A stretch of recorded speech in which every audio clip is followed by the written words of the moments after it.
16,000 teacher ఉద్యోగాలకు notification ఇవ్వటమే ఒక చరిత్ర. ఇంత తక్కువ టైంలో ప్రక్రియ పూర్తి చేసి నియామక పత్రాలు ఇవ్వటం మరో చరిత్రని.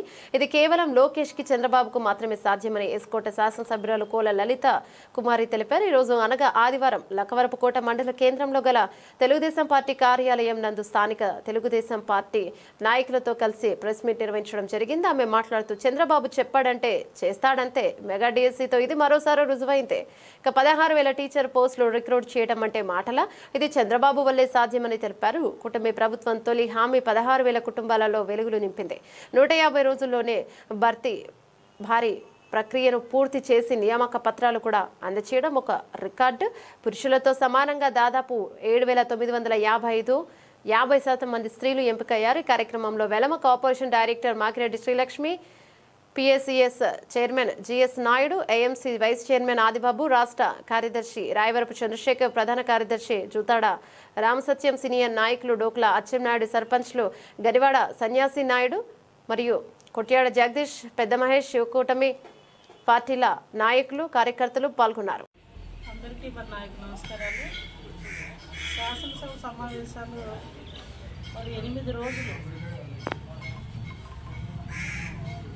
రాష్ట్ర ప్రజల తరపున మరి ఆ సభలో అనేక అంశాల మీద మరి ప్రతి నియోజకవర్గ శాసనసభ్యులు, కూటమి ప్రజాప్రతినిధులు అందరూ కూడా మాట్లాడడం, చర్చలు జరగడం, మరి రోజుకొక షార్ట్ డిస్కషన్ అనేది కూడా ఏర్పాటు చేసుకోవడం, రోజుకొక అంశం మీద మరి చర్చలన్నీ కూడా జరుపుకుంటూ ఏదైతే మెగా డిఎస్సి ఉందో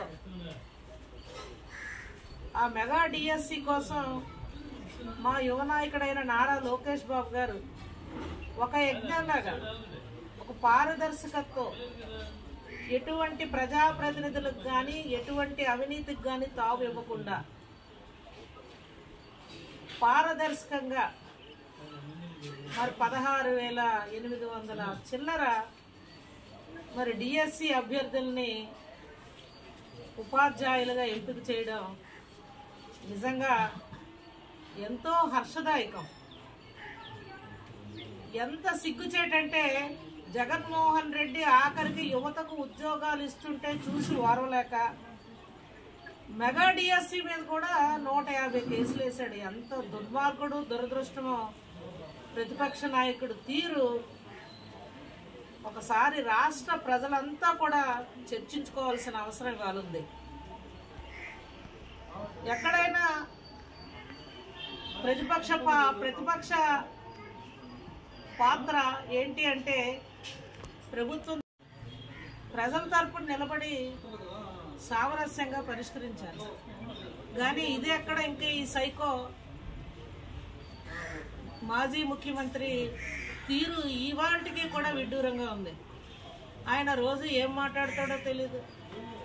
సంవత్సరంలో సూపర్ 6 హామీలు చేయగలరా అని చెప్పి ఎగతాళి చేశాడు. ఇవాళ సూపర్ 6 హామీలు అన్నీ కూడా మేము చేసి చూపించాం. పేదల పెన్షన్ 4,000 రూపాయలు, 6,000 రూపాయలు, 10,000 రూపాయలు, 15,000 రూపాయలు, 1,000 రూపాయల పెన్షన్ గెలిచిన నెలలోనే ఎన్నికల హామీలో మాటిచ్చాం, చేసి చూపించాం. మహిళలకి ముఖ్యంగా 3 గ్యాస్ బండలు ఉచితంగా ప్రతి మహిళ సంవత్సరానికి అందజేస్తామని మాటిచ్చాం. 3 గ్యాస్ బండలు దీపం పథకం 2 ద్వారా ఇవ్వగలిగాం. మరి అదేవిధంగా అన్నదాత సుఖీభవ కేంద్ర రాష్ట్ర ప్రభుత్వాలు, రైతు బాగుంటే రాష్ట్రం, దేశం, సమాజం, గ్రామం, కుటుంబం బాగుంటుందనే ఒక నినాదంలో అన్నదాత సుఖీభవని మొదటి విడత కేంద్ర రాష్ట్ర ప్రభుత్వాలు ఆదుకోగలిగాం రైతాంగానికి ఇచ్చి. ముఖ్యంగా విద్యార్థులకి నాణ్యమైన విద్య అందించాలి అని విద్యా వ్యవస్థలో నూతన వరవడులకు లోకేష్ బాబు గారు నాంది పలికారు. ప్రతి ఒక్క విద్యార్థులకి తల్లికి వందన ప్రోగ్రాం ద్వారా ప్రతి పేదవాడికి తల్లి అకౌంట్కి 13,000 రూపాయలు తల్లికి వందన ఇవ్వడం జరిగింది. ఇవాళ మరి అదేవిధంగా నిరుద్యోగ యువత ఉన్నారు.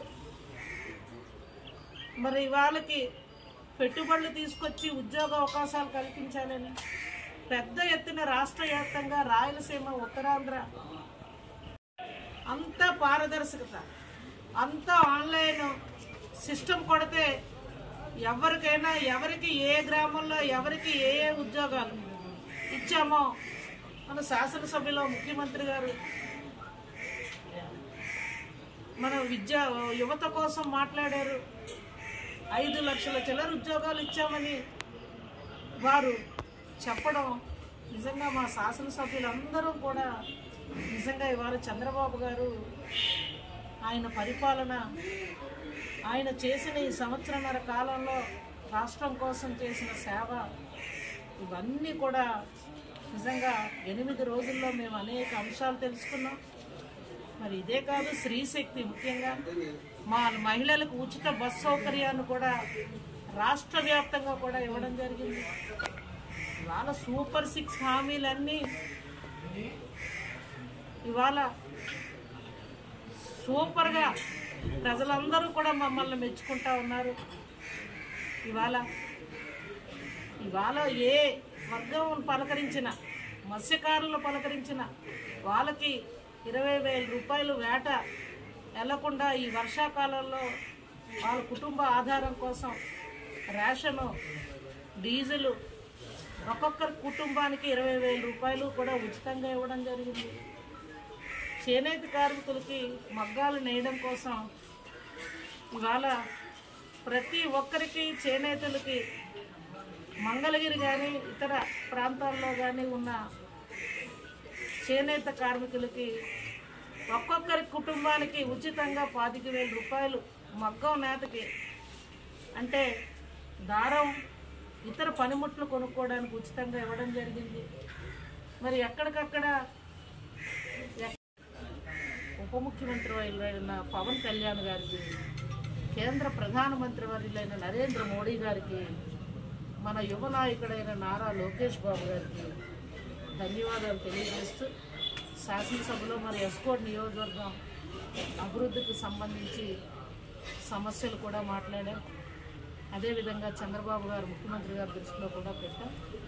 మరి ఏదైతే కొత్త వలస రైతు బజార్ సమస్య కావచ్చు, మరి కొత్త వలస డిగ్రీ కాలేజ్ సమస్య కావచ్చు, లేకపోతే నియోజకవర్గానికి సంబంధించిన పంచాయతీరాజ్ శాఖ రోడ్లు కానీ ఆర్ఎన్బి రోడ్లకు సంబంధించి, అదేవిధంగా ప్రభుత్వ కోర్టు భవనాలు నిధుల కోసం అన్ని అంశాలు కూడా మాట్లాడుకున్నాం.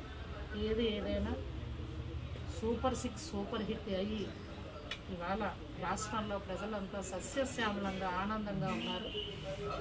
జగన్కి 29లో కూడా బుద్ధి చెప్తారనే మాట నేను ప్రజల తరఫున తెలియజేస్తూ ఉన్నాను.